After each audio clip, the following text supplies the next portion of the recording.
and gentlemen, good evening, greetings, and salutations. Welcome to the Morgan You Know Podcasting Network's live stream. We come at you every Thursday night right around 9:30 during the football season to bring you the flagship sports podcast here.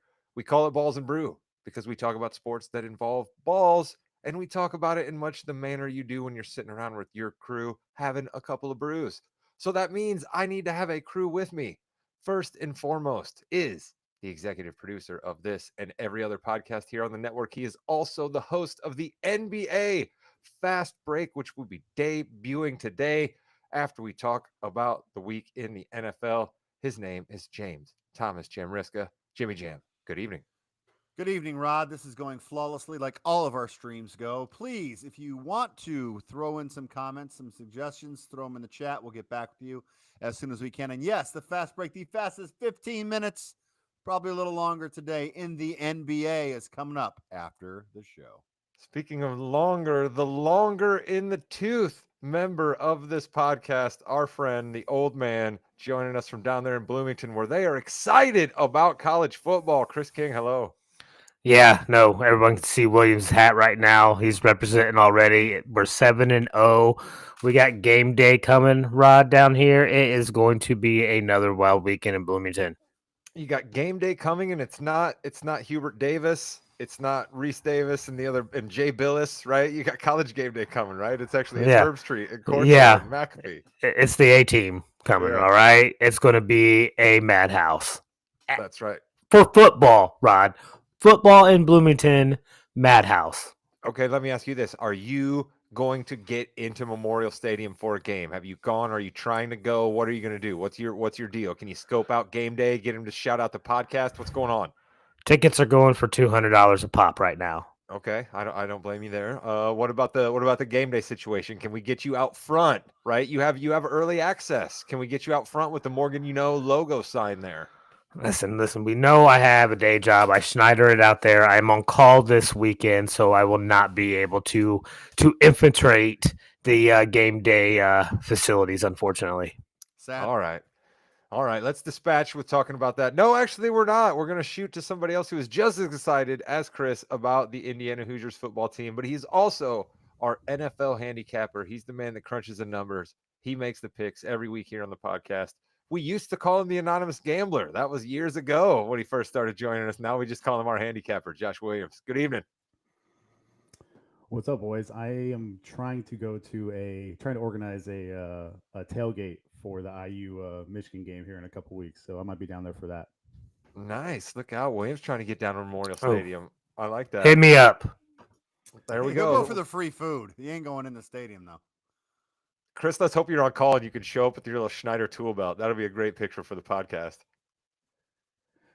Hey, I know this is the start of the NBA season, and I just want to touch on something though. I want to complete the WNBA season, and Look yes, out.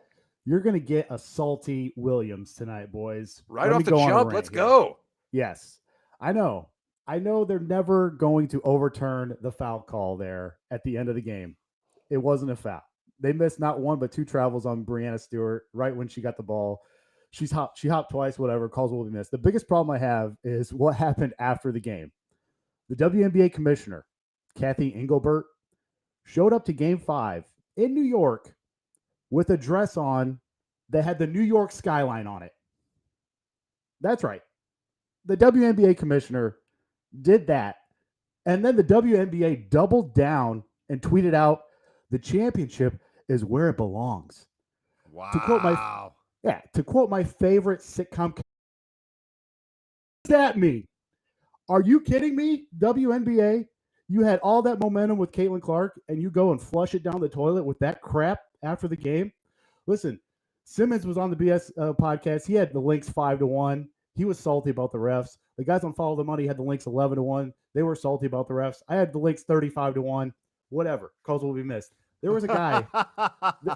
There was a guy who lost $100,000 on that game. A chance to win $100,000 on that game. So I know it's an NFL podcast. I just had to I had to rant on the WNBA there. Listen, as a guy who does not watch the WNBA, you telling me that there was traveling and no calls makes me think that the WNBA is actually closer to the NBA now than what it was before, because they don't call that in the NBA either. The traveling was bad enough, whatever, that you can leave it. That foul was ridiculous. And they watched it. They had all day. They still didn't overturn. It was ridiculous. It was really like the thing that I was bummed out about the game, but then I kind of was like, you know what's actually cool about it? Like the game 7 went off the same way NBA game 7s go off, right? Like it was just ugly Super and tight. scrappy and like Super hard to tight. get offense. And like Sabrina Ionescu hit like one shot, right? Deanna Stewart was off. Like these guys are two of the best players in the game. And like it was just like game 7s are just so, or game 5, I guess in this case, but game 7s, I mean, are just so gritty, and it was cool to see that. I like that. But I don't know about WNBA referees. I don't know what they normally do. I was a guy who just came around this year, but let's hope we're all as excited about the WNBA season next year as we were this year, and it wasn't just a passing fad. But I know one thing we are absolutely excited about on this podcast is our Wins League. Jimmy, let's get the update here before we get into Williams' picks for the week. Chris King missed a week. He's back, and he's still as bad as ever. Congratulations, Chris. You've got 20 wins on this NFL season. You're praying to whoever you pray to that the Steelers just fell to you. They're your whole thing. I mean, if the Steelers weren't there, you'd have like 15 wins. It's ridiculous. So congratulations, Chris. Your Bengals. How those Jets doing, Chris? Devontae Adams can tackle pretty well. Is that good? Listen, I want to see the Steelers to start to lose and the Jets to start to win.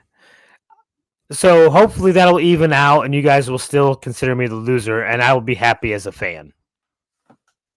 So the Am I still in Jaguars got to third? win. Am I still in third?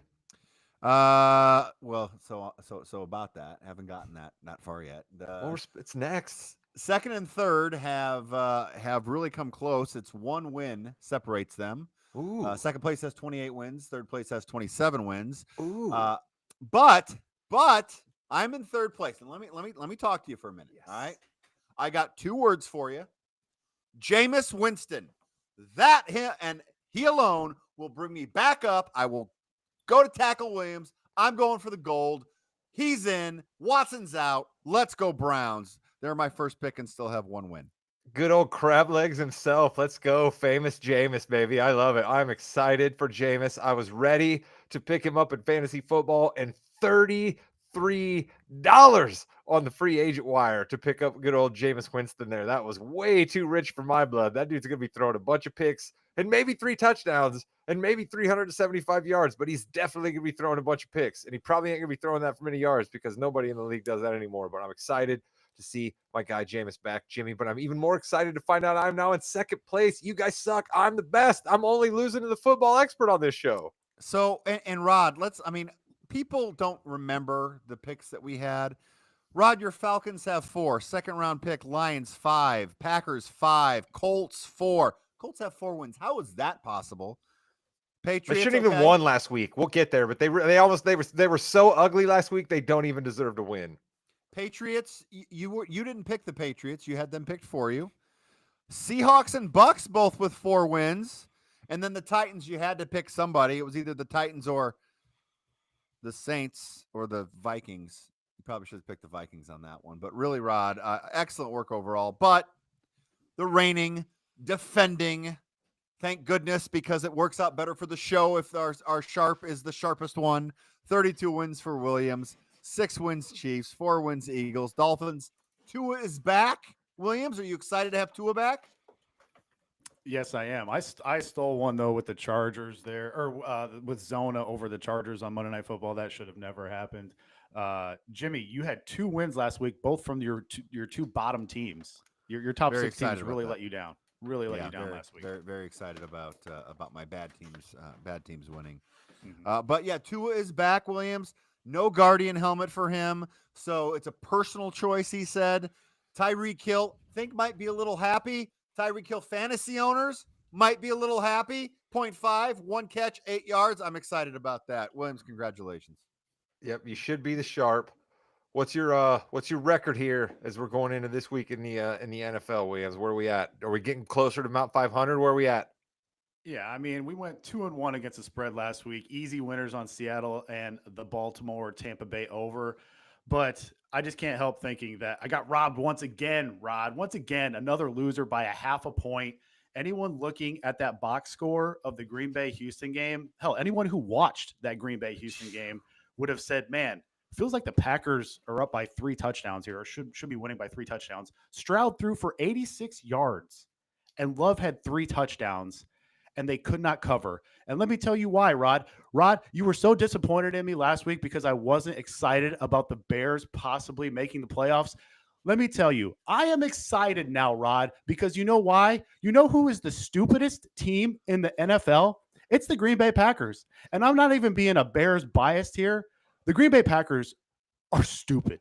They are a stupid team. LaFleur, up by 1 in the second half. Let's not go for 2. I mean, we've already thrown 2 interceptions in the first half. Let's not go for 2 when we're up by 1 in the second half. Jordan Love, I mean, just chucking it all over the place nonchalantly he has no concept of protecting the football. He had 2 terrible picks that game. Also, the special teams. When are we not going to field a punt inside the 10-yard line? Jaden Reed just sprinting his ass back, catches it on the 3-yard line, goes into the end zone to catch touches to catch a punt. And you start the drive inside your own 5-yard line. And then last but not least, Jair Alexander, ton of talent. If you watch that game, the refs could have thrown 15 taunting flags on Jair Alexander. Calm it down with the nonstop talking, okay? This Packers team is so who is the old man? Who is the old man on this podcast this week? He's going crazy. Coming in hot tonight. Yeah, I'm pumped now, Jimmy. I think the Bears actually have a chance now. They are going to beat the Packers at least once this year. If the Packers play that stupid, the Bears are going to sweep them. Listen, let's go. No, Chris, hold on a second. I will allow you gentlemen to work in the galley car, all right? You guys can help porter out some of the bedrooms, all right, on the luxury cars on the Bears train, and then you guys can maybe work your way back up the front because as we all know, I started this Bears train in the preseason. Let's go, Chris. The Bears haven't beat a single winning team, and this team that he's complaining the Packers played poorly against, the Texans, beat the Bears. The Colts beat the Bears. Who have the Bears actually beat? Literally nobody. Every team but 2 that they've played. Yeah, on their schedule. All the teams that are horrible. I have no faith in the Bears. We've never done that before. We don't know what this is like. They're still the 4th worst team in their division. Although that division is pretty good. All the other teams have 5 wins.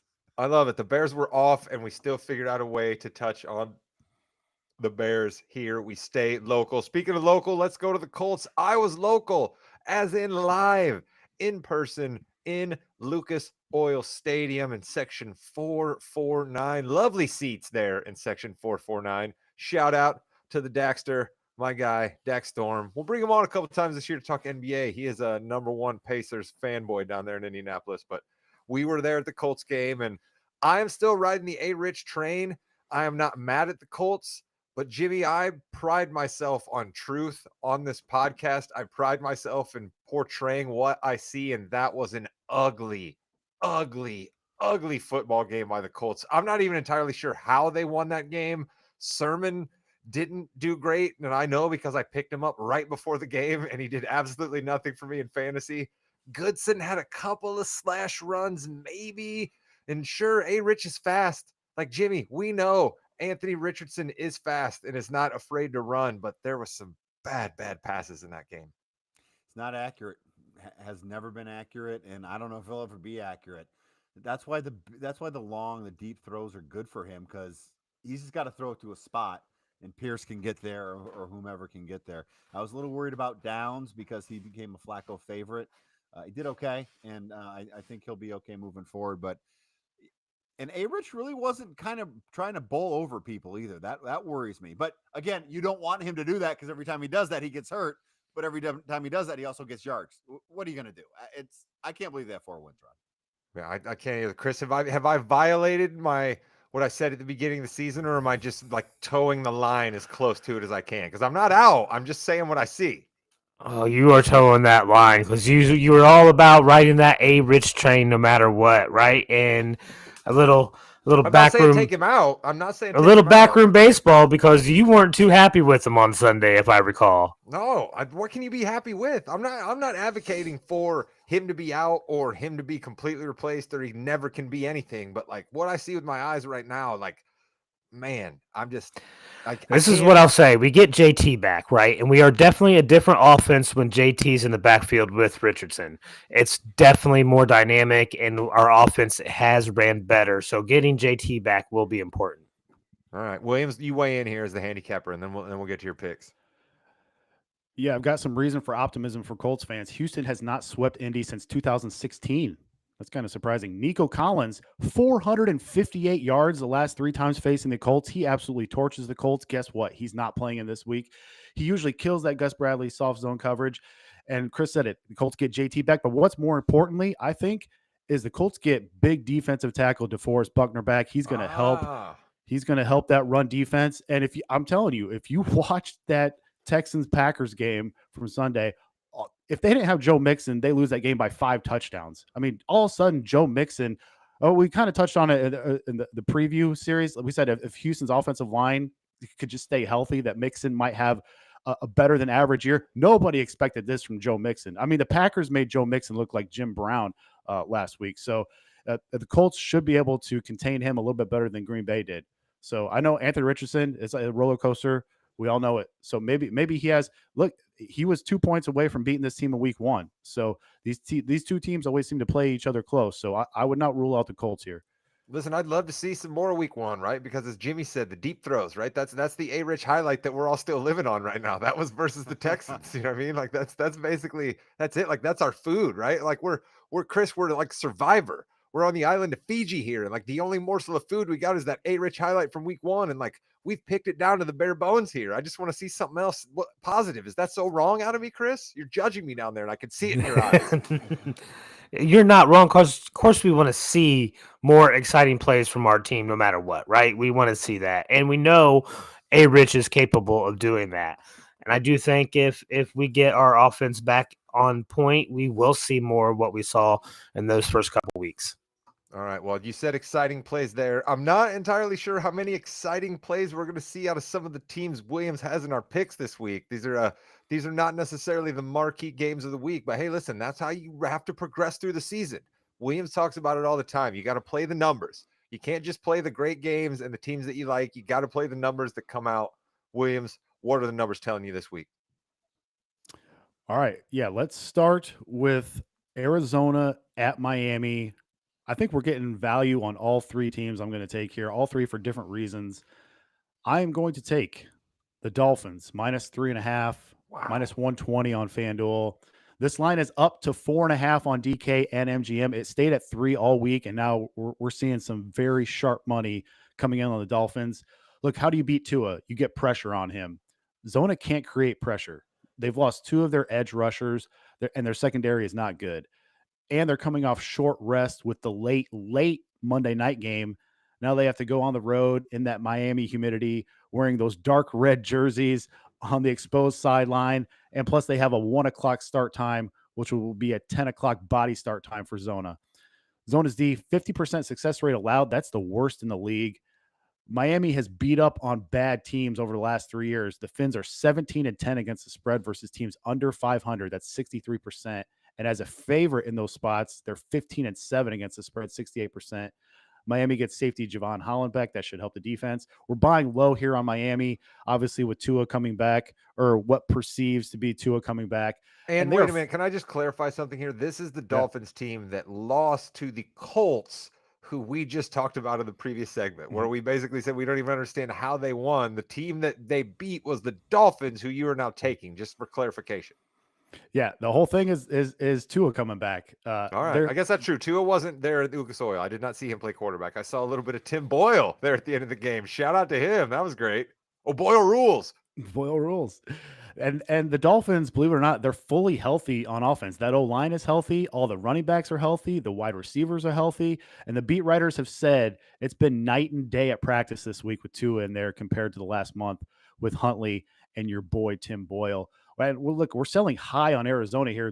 They did win on Monday night, but anyone grading out that game, that was a pretty fortunate W for the Cards. I talked about that in the Wins League earlier. They got two very timely turnovers, one at the 2-yard line that somehow stayed in bounds. I don't know how that ball stayed in bounds. I mean, Herbert throws for 350 yards. The Chargers punt twice all game, and somehow they can't score a single touchdown. That was just kind of a weird game out in the desert there. PFF has Miami power ranked number 7 on offense. They have Zona power ranked dead last on defense. I am following the money here. Give me Miami -3.5 on Sunday. Jimmy, look up from your keyboard. Look me in the eye. Jimmy, look me in the eye. What is the name of the Arizona Cardinals head coach?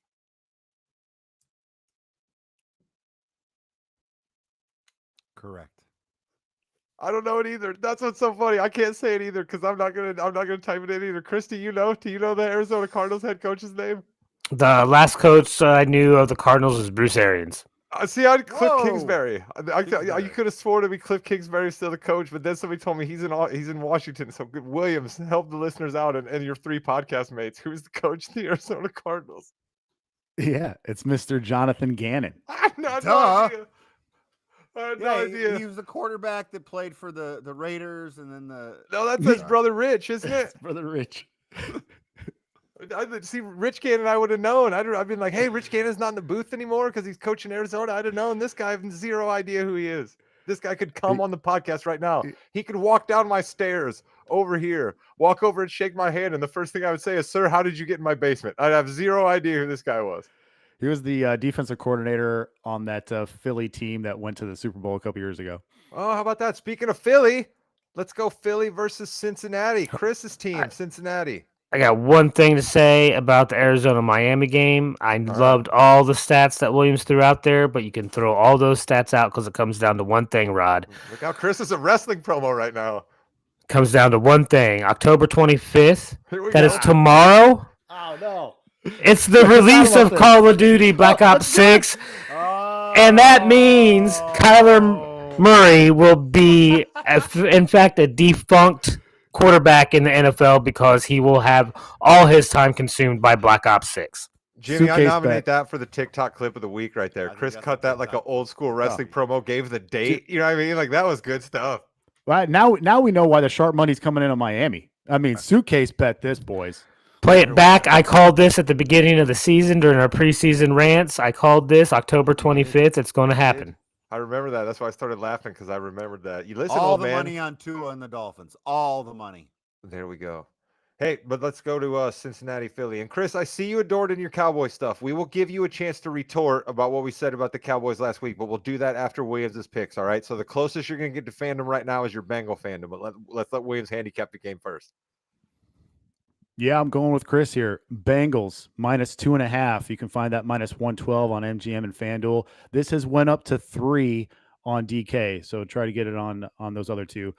I mean, who plays more zone than the Browns and Giants? We've seen Jalen Hurts and AJ Brown's numbers tick down versus zone coverages, and the Bengals do play more zone. Philly's offense threw for under 75 yards last week. They still have not scored a single point in the first quarter this year. We could see another slow start here after the emotional divisional win where it was all about Saquon's revenge. The Bengals D, ever since having that closed door meeting after the Ravens game, this D has given up a total of 6 points in the first half in their last 2 games. I think they're going to get up early on this Philly team. And when you make Philly one-dimensional like Tampa did earlier in the year, by the way, Tampa won that game 33-16. They become much easier to defend, especially now that it looks like Dallas Goedert is out to miss this game. We're getting a discount here backing Cincy just based off the public seeing that 28-3 final score of Philly beating the Giants. If Philly would have played anybody with a pulse last week, this line would be over 3 points because we would have seen a much more competitive close game. I also don't think Philly's secondary can handle Cincy's pass catchers, and Philly's rest of the season schedule easier than Cincy's. I think Burrow and company know what they have to do here. They're coming off 2 straight road wins. They have the lowly Raiders on deck. If they can get this game at home, you could be looking at 4 W's in a row before that huge revenge game matchup on Thursday Night Football in Baltimore in Week 10. Bengals have to get a win here at home. They haven't won at home yet here, guys. I can't believe that. This feels like the, all right, we're done dicking around here game. Let's take care of business. PFF has the Bengals power ranked number 1 on offense. Philly is outside the top 10 on defense. Last thing here, ref stats. John Hussey is reffing this game. Since 2016, home teams are 79, 47, and 5 against the spread with Hussey. Last year alone, Hussey with the home teams, 13, 3-1 against the spread with Hussey. I mean, I feel like the NFL should do some investigating with this guy at the home teams. How is this possible? Let's back Cincy here, get back on track. Like keep things going here 3 in a row. Hussey, that sounds like a magazine that was like competing against Hustler and Larry Flint back in the late 70s. That guy doesn't sound like he's an NFL referee at all. The Philadelphia Eagles are a fraud. I called that at the beginning of the year. Chris was patting himself on the back for the Call of Duty call out. I called the Eagles as a fraud at the beginning of the year. Saquon's only going to be able to prop him up for so long. Chris, your Bengals seem to be doing what they've done to us and you've told us about in the past. They start out slow, then they come on. Yeah, listen, their offense is really starting to click. I agree with Williams on the Philadelphia secondary not being able to handle Higgins and Chase. That's going to be tough for really any team anymore. But I think the key is that the defense keeps making strides. And it's good that they're playing Philadelphia because there's definitely something rotten in Denmark, Rod. You did call it at the beginning of the season. Something is going on in Philly. They're not right, all right? They're not right. Jimmy Jim, what's your thoughts on this game? I'd be interested to see if you're all in on Cincinnati or if you think I'm too harsh on the Eagles. Well, I think you're always too harsh on everybody, Rod. That's who you are. That's what you do best. But no, I am all in on Cincinnati here. I think Saquon is going to have every amount of yards he can. He's going to feast on the Bengals. But it comes down to Hurts and what Hurts is going to show up. And I don't really have the confidence that the Hurts that's going to get the win out will. So I think this is another up and down Sirianni game, and I think the Bengals win. Yeah, like Sirianni cut his hair. Like that's always just like that's just a desperate sign, right? Like just a desperate sign. Like if I show up on this podcast, for those of you that tune in to our YouTube stream later on, or you check us out live when we do the podcast on Thursday nights, if I ever show up and my hair is cut, you're gonna be like, oh, something's going on with Rod. Like there's a reason all of a sudden that he cut his hair, right? So like it's just one of those things, you know, like you don't just suddenly change your hair.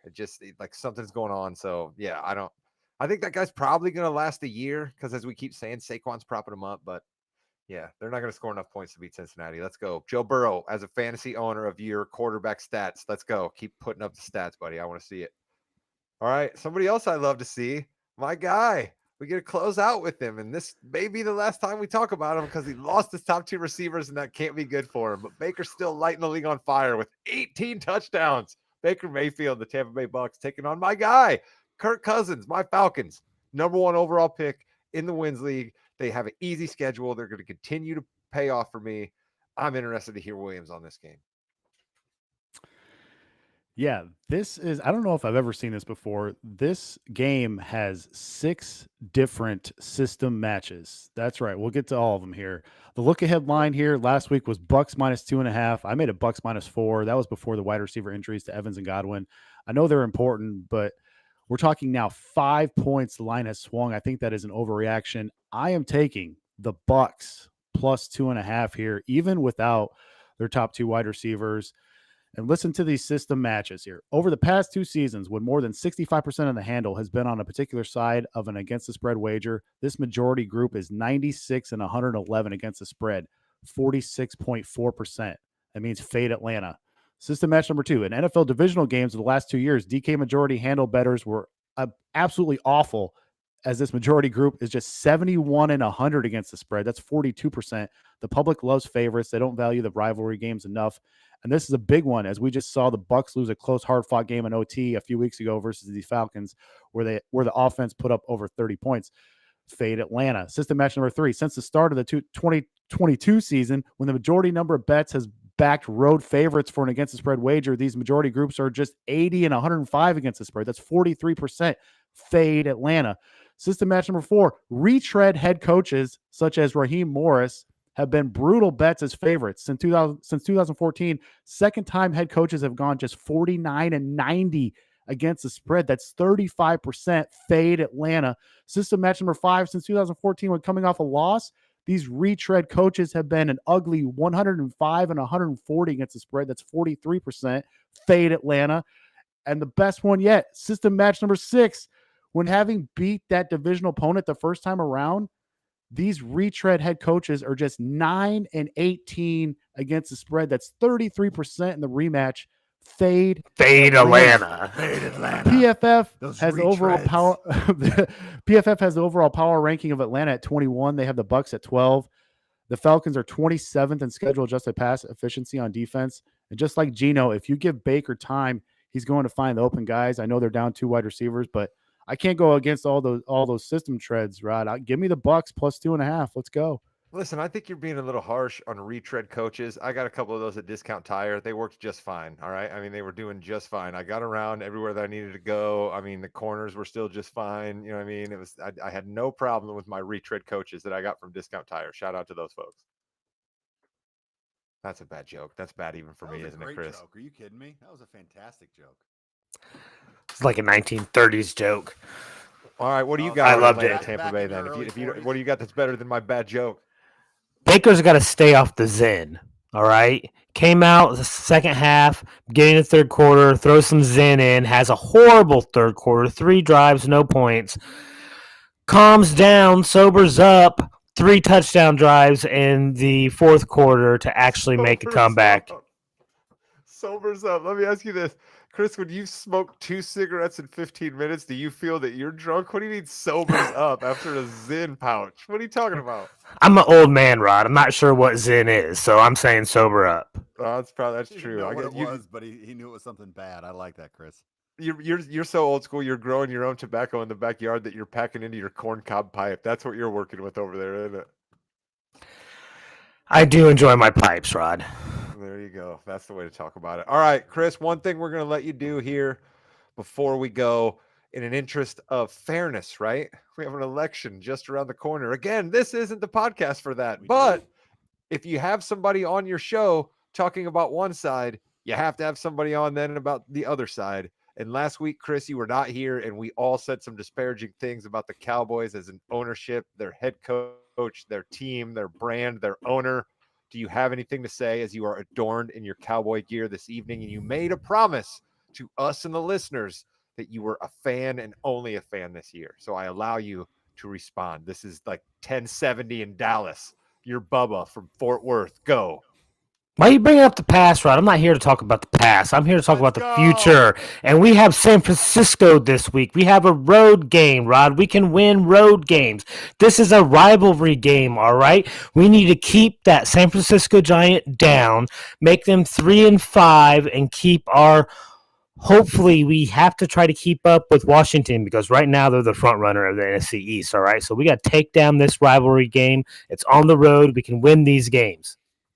And then we go into the Spectrum in Philadelphia, and hopefully we can win the Intercontinental title. That's what it's. I'm telling you, Chris is just cutting wrestling promos all night long. I think he misses the fact that we won't be doing wrestling this week because we are going to be doing the NBA Fast Break here in just a second. But Williams, let's give you the chance to do ours and the listeners' favorite gimmick of yours, the circle back. We are there. It's that time of the program. We're about to close up shop. What nugget is left on the floor that we need to circle back to? I was going to tell Chris, don't worry. The Bears have your back. The Bears are going to beat those Commanders this week. And I know mark it down. Oh, wow. I know we're talking about the $200 to get into the football game. The cheapest ticket for the World Series right now is $1,300. Yankees Dodgers. How about that? Speaking of wrestling, I believe I saw where one of the cheapest 2-day passes for WrestleMania in Las Vegas was like $1,474 for like 400 level nosebleeds. That's insane. I know that's 2 days in Vegas, but that's still insane.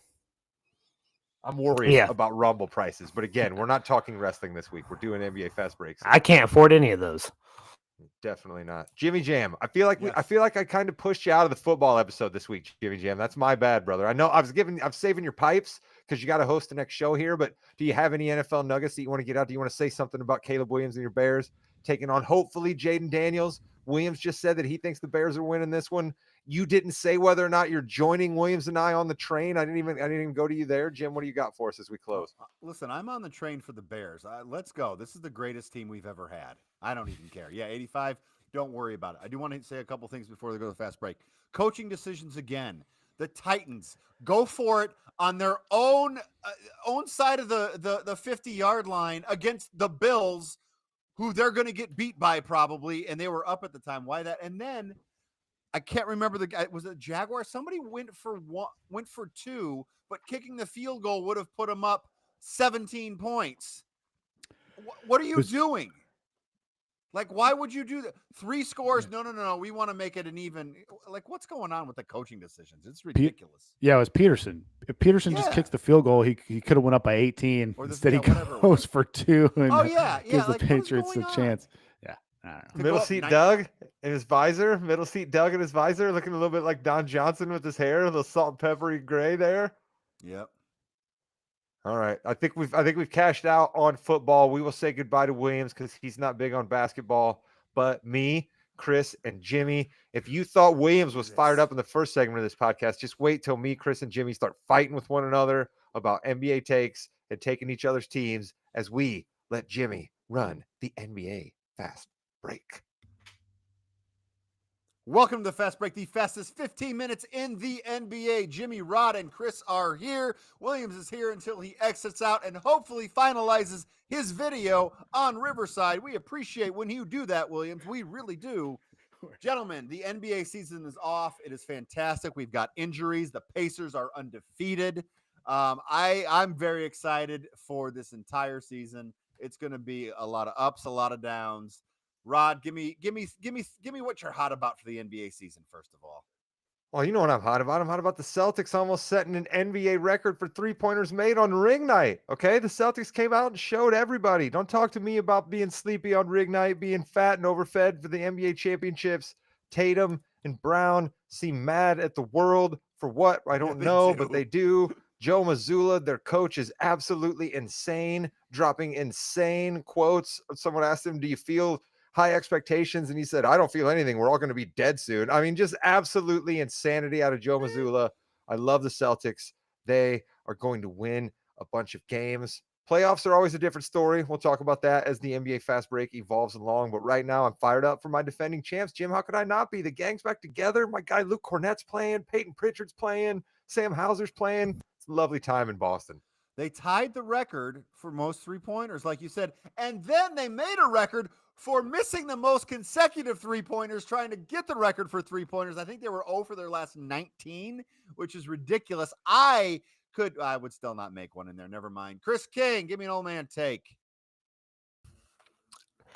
It is a season of hope for us Pacer fans, let me tell you. All right. We saw it close last year. We saw them make the strides we knew they could. All right. You're right, Jim. We are undefeated, and we're going to keep this winning streak alive. All right. Because the East is tough. We have seen, I mean, Rod's already been talking about it, and that's why the Celtics are on top of the preseason hierarchy, just because we know how good they are. And what do? They handled the Knicks, who tried to get better, and the Celtics made them look worse than they were in the Eastern Conference Finals last year. So we have a tradition here on the Fast Break where we do pretty much our greatest idea ever. It's called the NBA Wins League. And what we do is we draft every team in the NBA, and every week we go over who has the most wins. And who won last year's? From week 3 until the end of the season, the man that was me, right? Every football decision incorrect, including picking Deshaun Watson for MVP of the 2024 season, who, if you don't know, has no foot anymore. That was a doozy. If you're a listener of the Rewatchables podcast, right? I mean, that is an absolute doozy. Like that, the Luke Wilson could be Harrison Ford hot take. Like Jimmy, that was the hottest of hot takes when you dropped Deshaun Watson could be MVP. Let's hope we get something like that out of tonight's NBA Wins League. Chris, I'm excited because Jimmy informed us in the pre-show that I have the number 1 pick, but you have the snake. How excited are you for this draft? So I am going to try to be a little bit more aware of possible teams that I can snake from you guys. I don't know if I can win this Wins League. I'm going to be straight up and honest with you. Oh. Look at you. All right, he can't Why win can't you already, win Jim. this, Let's go. Chris? He's But already if I vulnerability. can, Let's go. if I can make you guys mad about your teams, I'll be happy. Oh, here we All right, go. so here we go. We're gonna go over this with the folks watching or listening right now. Rod has the first pick. I have the second pick. Chris has the third, then fourth pick. We're doing snake draft on this Wins League. We'll talk about the teams as we draft them. Also, beforehand, I know, but no one else knows. 1 round, we will pick for the other player. Now, this gets crazy. Chris, since you have the third pick, who do you want to pick for, Chris King? I want to pick for you, Jim. I want to ruin your parade. All right, so Rod, that means you have to pick for Chris. That's fine. Nobody else I'd rather pee all over than Chris. Pick for. Oh. Now I got to put a thing on the podcast. Thanks, guys. All right, Rod, with the first pick. What are you talking about? You already had to put one on the podcast because of Williams' behavior in the first one. People can That's a handle a valid little point. pee. With the first pick in the 2024-2025 NBA Wins League, I have no idea who Rod is going to pick. Go ahead, Rod. Oh, you know what I'm going to do here, Jim? Why don't you go ahead and fire up the TikTok camera here? All right. I'm going to get a couple of things off my chest right now. All right. I'm going to give you back-to-back champions. My prediction for the NBA champ this year is the Boston Celtics. I'm going to give you most wins in the regular season.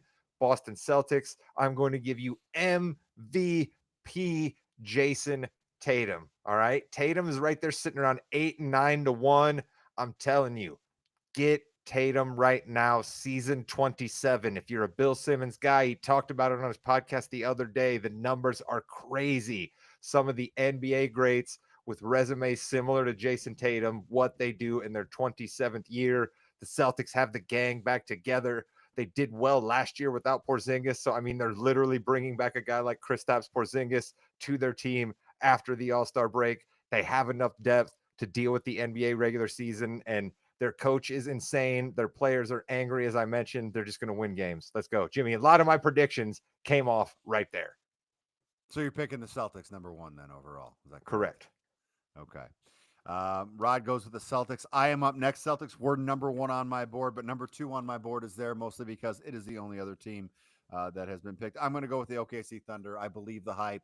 They are young. They are fierce. Hartenstein is going to be out for a little bit, but that's okay. That means he'll be ready to go at the end of the season. I think they are going to just go through the West, and with that depth, I can't see them finishing any less than a number 1 seed. So I just think that this is going to be a terrific pick for me. I'm very excited.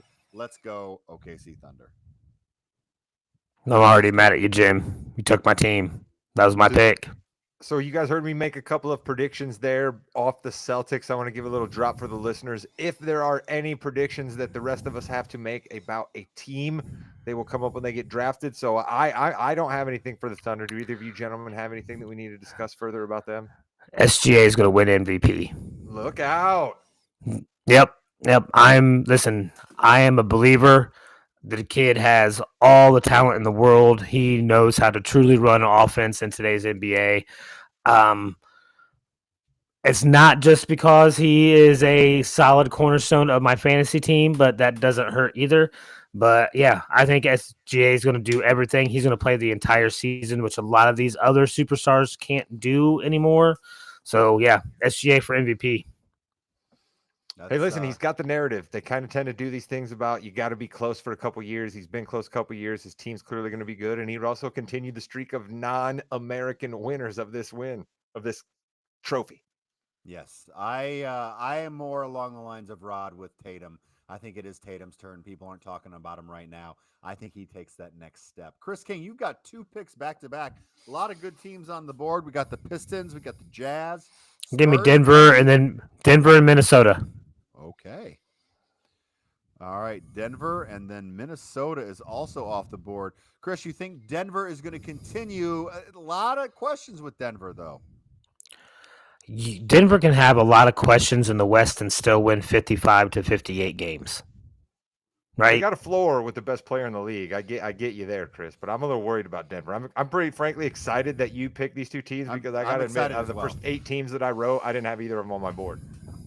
Yeah. No, listen, you guys are anticipating a huge shift in the NBA. We don't see huge shifts from year to year that often. The West is a bloodbath. That's what I'm anticipating. It was a bloodbath last year, and you still had more teams with over 50 wins in the West than you did the East.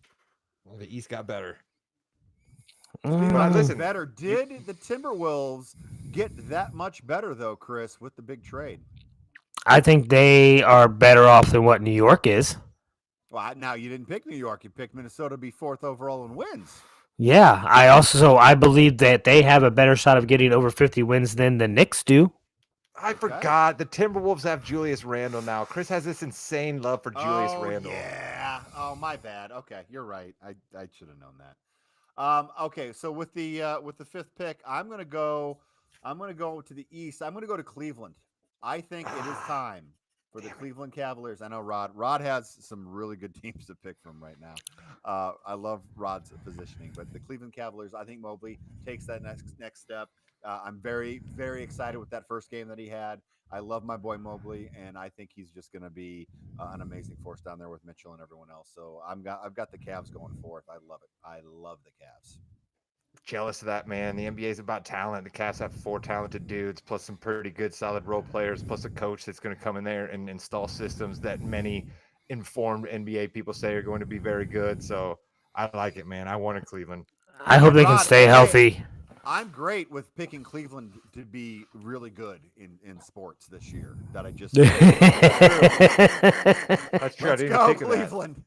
All right, Rod, who you got? The 6th pick. I get to go. Wait, don't I get to go back to back here? You get 6 and Yep. 7. Yes. Okay. All right. You know what? I'm boom. I'm just going to do them quick right now. I'll tell you, Jimmy. Give me Orlando. Give me Phoenix. Okay, Phoenix and Orlando off the board. I like that Orlando pick, Rod. I'm kind of jealous there. They looked good the other night, didn't they? They're young, man. Give me youth other than the Suns. I think the Suns really have something to prove, and they have a new coach, so that's why I went with them. And they still have a lot of talent up top, which I think matters in the NBA. But other than that, give me youth. So you think Bradley Beal and the Phoenix Suns are going to be the 7th best team? I'm worried about injury with that team a lot, Rod. I don't know.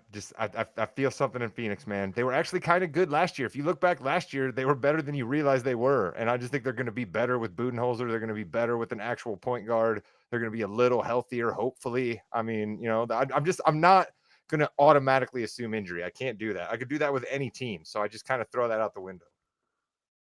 All right, so I've got some good decisions here. My 5th team is still on the board, so I'm gonna go down south. I'm gonna go to Dallas. I'm gonna go all in on Luka, Kyrie, Derek Lively, Klay Thompson hitting threes tonight. Let's go, Klay. I think the Mavericks are going to continue to build on what they've done over the past year and a half. They tanked to get what they wanted last year. They did very well throughout the playoffs, and I think they're gonna just do that again. So I've got the Mavericks going, and I think Luka is going to be a slight second for MVP. Actually, I smell trouble in Dallas. I don't know why, but I just smell trouble in Dallas, right? I think we got a lot of combustible things at play here. I think Gafford and Lively both kind of want to play. I think Klay Thompson is there, and we heard a lot of stories in the offseason about how he might be kind of an emotional, difficult when things aren't going his way guy. We know Kyrie's a little combustible. Jason Kidd has a tendency to say some wild things every now and again. Mark Cuban's not around anymore, so you might have some people trying to do some weird things power-wise down there. I don't know, man. Dallas, I'm not saying you're wrong here, Jimmy. I'm worried about them enough that I didn't have them on my board, and I passed them up to go with Phoenix. okay. Jimmy, you should be really happy about that because Rod was definitely harsher last season, but he was also down on Dallas last season, and all they did was go to the NBA Finals. Luca must have a personal type of feeling towards us because every time we kind of trash on Dallas or Luca's team in some way, shape, or form, he does nothing but prove us wrong. Luca has been one of those people who emails in all the time to the show yelling at us. That's true. Shout out to our Croatian listenership. We're big over there. We are very big. Chris King, you got 2 picks. A lot of good teams still on the board, and we have not had that surprise. Someone's picking for someone else yet. Okay, so my first pick is easy for me right now. I'm going with Milwaukee. I think Giannis and Damian, with another year under their belt, play a little bit better. I think they can get to 50 wins in the East. I think this pick right here is going to either win you the league or lose you the league. I really do, because they could easily do that, and it could just be what happened last year again. So I think this is your pick, Chris. I'm a little nervous for you. I'm not going to lie. Yeah, so we're getting to be a little bit tougher because do I want to be realistic here, or do I want to maybe reach for something? And Can I say something first real quick? I have thrown injuries out. Okay. I said that earlier, but Chris, you chose to say to me you're worried about Phoenix being healthy, and then you drafted Milwaukee, who is a pretty old team with some injury history. Is that Jimmy said something about Phoenix staying healthy, not me. Oh, okay. All right. So then you're like me then. You just throw injuries out. If we can turn injury sliders off, the Bucks and Phoenix are great. Yeah, no, I'm kind of with you. I did say, I think what I said that was with Jimmy's pick, Cleveland. I'd like to see them be able to stay healthy so they could be fully healthy in the postseason this upcoming year. I think if they were this past season, we could have seen a little bit more of what they could be. All right. Who's your next pick? No, wait a minute. Whoa. Is this the 4th round right now? Is this like the 4th round? Yes, this is the 4th round. And you know what the 4th round means this year? The 4th round means we get to pick for each other during this round. So, folks listening, we get to pick for each other, and obviously we're not nice. We don't want us to win. So it's Chris's pick, but Chris isn't making that pick. Rod, you're making this pick for Chris. Who do you want Chris to have? Oh, a lot of great teams still out there. There's number 1 with a bullet, in my opinion, for this. This is a team that absolutely wants to lose. They telegraphed they want to lose by going to get their draft picks back in the off season. They have also made Cam Thomas a starter, an absolute black hole. That is the perfect thing to do for a team that wants to tank, because you can say to the NBA and to your fans, look at this guy. He's scoring all of these points. We're definitely trying to win. No, they are not trying to win. Chris, you have the Brooklyn Nets. Congratulations, Chris. It's fitting. I drafted Cam Thomas in fantasy basketball, so I will be rooting for them anyway. So why not? So, Chris, who's going to have more wins? You in our football league this week, or the Nets all season? Let's go. You have 20 wins, Chris. What's the okay? So 20 wins. Give me the under. I think I could take the over. There's some bad teams in the East. Dude, I'm telling you, Brooklyn's going to try very, very hard to land somewhere between 16 and 19 wins. I promise you. All right, they're gonna try hard, but I don't know if they're gonna be as successful as this team I'm giving to Jimmy right now. All right, I am up next, and Chris is going to give me the Washington Wizards. Let's go. Can either of you guys name 2 players from the Wizards right now that start? Bilal Coulibaly and you're making that name up. No, and then Kispert, then Corey Kispert. You got Alex Sarr. I believe Malcolm Brogdon is on that team. Our boy. No normal basketball fan knows these people, do they? No. What's his name? See, I think what you said I should be worried about with Brooklyn is actually what you should be worried about with Washington. They have a couple of young assets they actually want to try to play and develop a little bit. They're fine with losing, but they have a couple of guys they're actually trying to play and develop. Brooklyn does not. That's the difference here. So I've got a tough choice here. So I got to talk this out. So, the Jazz don't want to win, but the Jazz always win, no matter what. Give me the Jazz. Games. I'd love the Jazz. Give me the Jazz. I can't be the Jazz. So it's really between. I really kind of want to give you the Clippers, but I'm not going to give you the Clippers because I think they could actually win some games there. It's between the Blazers and Raptors for me, and I'm just going to go chalk what I had in my notes. It may be a bad pick, Chris. I'm sorry, but I'm going to give Rod the Blazers.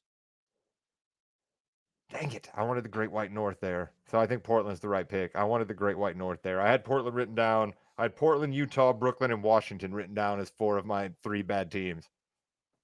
Yeah, and I can't see the Jazz even if they try to fail. They tried to fail for Wemby, and look what happened. They almost made the playoffs. But see, let's just Jimmy, let me see. I'm just going to say it this way. Cooper Flag is the prize in this draft. We're talking about the Utah Jazz. I think they might try really, really hard to make sure they get the number 1 pick in this draft. I think a lot of the good people in Utah will be very, very excited about Cooper Flag. The folks of Utah will be very excited about Cooper Flag. Speaking about very excited, we have the 5th round. Rod, your first 4 picks, the Celtics, the Magic, the Suns, and the Trailblazers were picked for you. Really kind of an advantage for you here, Rod. You get the next best team here. So who you got? Give me the Memphis Grizzlies. Ja and the Grizzlies are back. All right. We forget that this was a team that was saying we are good in the West a few years ago. I like Memphis to win some games in the West because I think a couple of teams aren't going to be as good as old Chris and a lot of other NBA people do. Give me Memphis here, Jimmy. I love it. I think Ja just brings so much more athleticism to that team. They also got back their center named Brandon. I can't remember Clark. his last name. Thank you. They got him back as well. I think they're going to be a good squad. I like the Grizzlies pick there. And they got Zach Edey. I know none of us are Boiler people here, but Zach Edey's going to be an intriguing rookie to watch. Probably rookie of the year. I'm picking him. Zach Edey's my pick for rookie of the year. Listen, I was a year early on this because I tried to say this was going to happen last year when Ja came back from suspension, and that didn't happen, which hurt me in this Wins League last year. But I could not have drafted them this year just for the fact of Zach Edey's on their team. It makes me so mad. It makes me so mad I can't root for Memphis, Rod, because I love that team, and now I can't. He had a very quiet triple-double when I watched him when they played Indy. We went to that game. A very quiet triple-double, just kind of out of nowhere. I heard somebody say, I can't remember who it was, and I wish I could shout him out here, but like what he does, and at least it's something, is he forces coaches to make a decision, right? You see Zach Edey getting up and going to the game, or he starts, it forces coaches to be like, what are we going to do here? Are we going to try to match him? Or are we going to go small? Like you're already putting the coach scrambling, and I dig that. I think the Knicks have lasted a little long here. I'm going to go with the Knicks here. I thought that's who you'd go with here. They were actually a lot higher on my board. I am very nervous about this jump shot that Bridges just said, hey, you know what I'm going to do? I'm going to sign a huge contract and be like one of the up-and-coming stars in the league, and I'm just going to change my shot, and it's a lot worse. I'm a little nervous about that. I do love Brunson, though. All right. I don't like Cat. I don't like Cat's energy on the team. I don't like Cat's energy on the team. I don't like Cat and Tibbs together. Something about New York stinks a little bit for me. That's why I passed them up. Chris, what do you think about the Knicks? I don't know. I mean, I don't necessarily see them as the number 2 seed in the East anymore, right? So it's tough for me to know. Like, they were essentially 2 different teams last year. You had the team for the first 50 games with Brunson and Randall essentially leading the charge, and then you had the moves and the trades and the injuries, and so they were a completely different team for that last third of the season and in the playoffs. And now they went and got Cat, so they're a completely different team now. We'll see how it pans out. Jimmy did well in this last year. He might have gotten himself a great pick right there. So my picks were the Thunder, the Cavs, the Mavs, the Wizards, and the Knicks. Chris, we have the Nuggets, the T-Wolves, the Bucks, the Nets. I finally get to be a fan. Give me the Indiana Pacers. INDY. Wait, that's a Colts Indiana thing. Pacers, they didn't do too much as far as getting new people in. They do have Siakam for the whole year. Tyrese started very poorly yesterday, but he kind of came back and hit a huge 3 down the stretch. Stop hanging out at 4 a.m. with a bunch of people shouting out 50 Cent's residency in Vegas. All right, Tyrese, season's coming up, bud. Let's lock in a little bit, maybe. All right. We love Tyrese. Just 3 randos standing behind him, too, and he's shirtless. Like, come on, Tyrese. Let's lock it up a little bit here, bud. All right, this ain't Wedding Crashers. Let's relax. He's got a little bit too much WWE in him, Rod. Chris King, who's your next pick? I also get to still be a fan. Give me the Sacramento Kings. Light the beam. Light yes, it. Light that beam.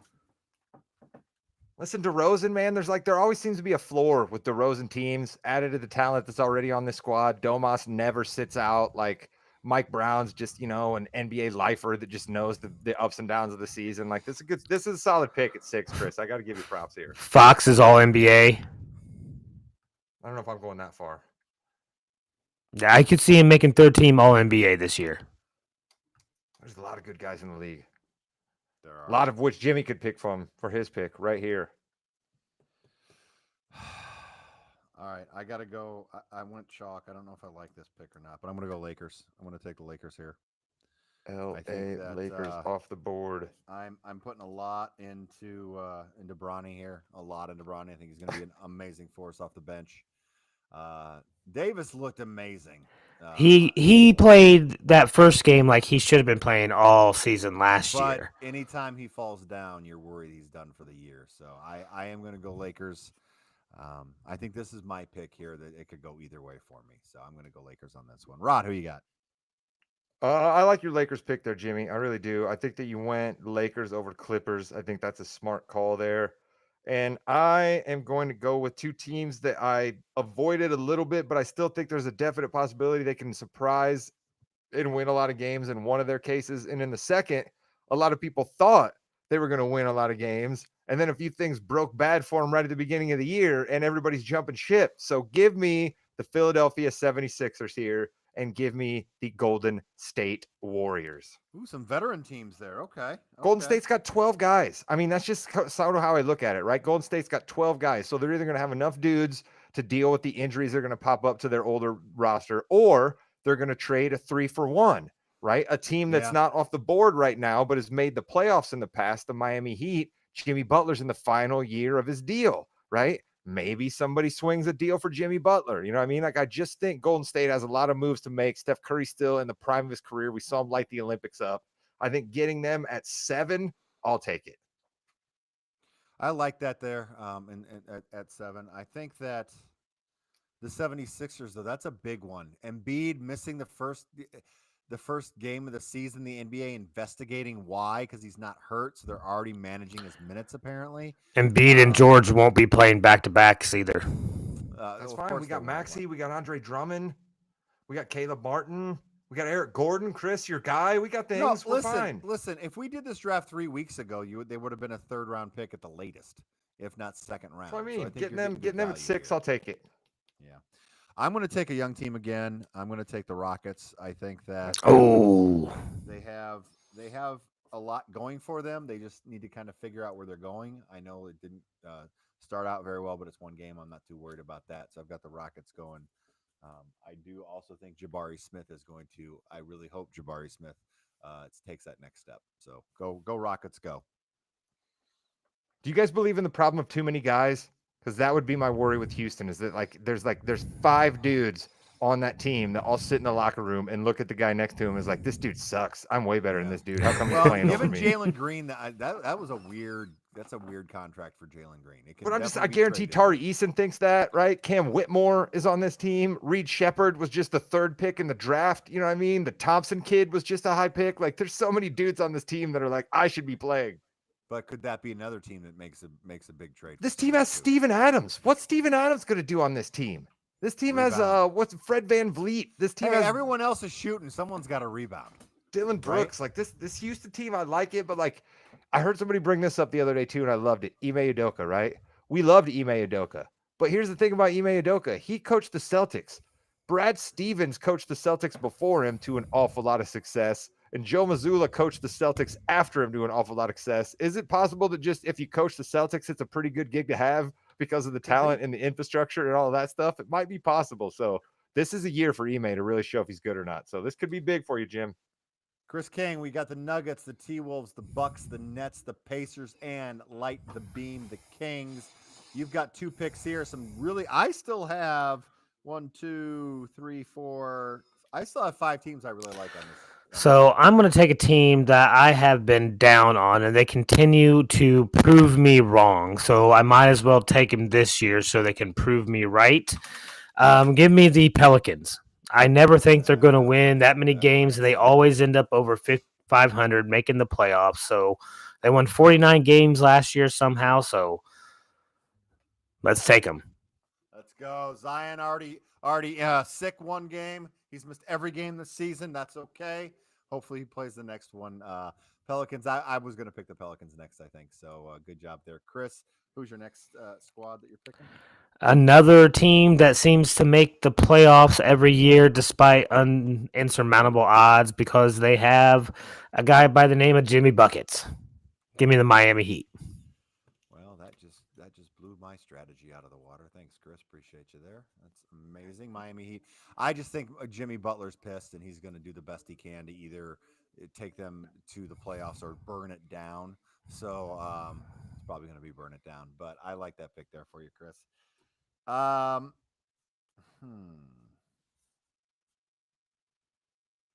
don't like any teams now. Shoot. Well, you're, All right. I had you 5 now, but my 5 looked a lot better when the other 2 were there. I gotta go. All right. Why am I doing this? Give me a minute. Give me like 10 minutes, guys. I was gonna say, didn't you just pick somebody, or the last pick was Chris's Heat? Chris's Heat. I'm gonna go the Spurs. I'm gonna go Wemby. I think it's probably a little high, but I'm gonna go with them. I just think they're gonna do a little bit better than people think so. Pick them over the Clippers. That's, I mean, listen, you got to play what you think. So I like that, Jim. But them over the Clippers is interesting. I don't like the Clippers at all. I know. I don't love any of these teams that are left on the board, Yeah. but I was looking at the Clippers as maybe the highest value there. All right, Rod, you got 2. I sure do. San Antonio's off the board. They were not my pick. I'm gonna ride the East, and I'm gonna ride my belief that Washington, Brooklyn, and Charlotte are going to be the worst teams of the East, which then means that the Pistons and the Hawks will get some wins. I think the Pistons and the Hawks actually want to try to play. You know what I mean? Like, again, we've talked about that before. They've got enough guys. I think they want to try to play. Detroit has a new coach. Maybe that helps spark them. So give me the Hawks and the Pistons because I'm staying away from the Clippers too. Those were the next 2 teams on my list. I really like that Detroit team. I thought they played well. They're kind of figuring out who they are right now. They've got some veteran leadership there, and Tobias Harris, who loves to shoot, and then also my boy Duren. I love Jalen Duren. So we'll see what happens there. That's interesting. You went that. So then I think I'm gonna go LaMelo. I think he's doing. Yesterday was amazing. I just hope he stays healthy. I'm going to go the Hornets. I'm very excited about the Hornets here, and I think LaMelo and that young team are going to do well. So that's where I'm at there. Chris, I think you've got some really good picks here for your last. I think the best coaching hire of the offseason, not named Mike Budenholzer, was Charlotte's hire. So shout out to Charles Lee. He did good things with the Celtics last year. He's going to do well with that Charlotte team. All right, Chris. Last 2 picks, I am going to go with Clippers and then the Jazz. I believe in a little bit more. The Jazz did win 30 games last year. If they can win 30 games this year as my last pick, I'll take that. Clippers Jimmy, and Jazz. Jimmy, I wrote down what team I believe I'm going to end up with. I'll be interested to see if that's the team that I do. Oh, you're going to end up with the Raptors. There's no question about it. Okay, I thought you'd go fandom here. Yeah, well, kind of. Yeah, I mean, I think the Bulls are going to try to win because they're dumb. The Bulls really haven't. Okay, well, first of all, we got to give Chris getting the Clippers in this pick is value. That's huge. You're not going to lose on this pick. Okay, they're not going to be the maybe. 4th worst team. I don't think. Yeah, it's going to help you. Even win, if they maybe. are, you got them in the 4th worst. I mean, that's fine. So I think that's good. Jazz, like I said before, I was thinking about the Jazz last round too because they're just going to win. They always do. I believe in Danny Ainge. I think Danny Ainge won. Cooper Flag is Mhm. available. Mhm. But Mhm. I think the Bulls have. I think the Bulls are in that weird what do they do stage. They have a lot of players that, again, kind of like the Rockets, that are looking around saying, "Well, I'm better than you. Well, I'm better than you. Well, why am I even here? Because I should be on a winning team." I don't know. I just think they're going to be better than the Raptors because I think the Raptors are going to really try to just lose everything. Rod, the Raptors. I'm all in. Let's go. RJ Barrett, home in Canada, loving life, right? Quickly showed some signs at the end of last year. Everybody loves Scotty Barnes. I can't tell you their coach's name, but he seems like a fiery dude. I remember him getting excited last year about something. Croatian again. So, our Croatian audience. Yeah, I mean, he's an excitable dude. Listen, I love our friends in the great white north. All right. I wear toques a lot. Okay. I love maple syrup. All right. I love poutine. Who on this podcast talks about hockey more than I do? Okay. I love our friends to the north. I love Rick Moranis. I love Eugene Levy. I love Alanis Morissette. All right. I mean, come on. What's to not love about Canada? That's a really good soliloquy, not knowing that you were going to get the Raptors until about 10 seconds ago. Excellent job. Jimmy, thank you. I like to think of myself as not an expert on anything, but I know a little about an awful lot, and that makes me a fairly decent podcast host. Mix that with a little bit of being able to talk on your feet and a somewhat decent radio voice, kids, and you too could host your own podcast, just like we do here on our Morgan Podcasting Network. And that's the fast break. We did our NBA Wins League draft. To recap, Rod selected the Celtics, the Magic, the Suns. The Trailblazers were selected for him. The Grizzlies, 76ers, Warriors, Hawks, Pistons, and Raptors. I came in and took the Thunder, the Cavs, the Mavericks. The Wizards were taken for me. The Knicks, Lakers, Rockets, Spurs, Hornets, and Bulls. And finally, Chris King took the Nuggets, T-Wolves, Bucks. The Nets were taken for him. The Pacers, the Kings, the Pelicans, the Heat, the Clippers, and the Utah Jazz. And with that, you've been listening to Balls and Brew and the Fast Break on the Morgan Podcasting Network. Wouldn't it be hilarious if Chris loses this draft on his first pick, Denver, because they just go like a little bit below 500? Wouldn't that be absolutely hilarious?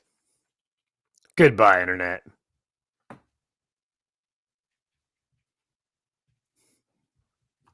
I'm against Denver, man. Jamal Murray seems smelly. I'm against Denver.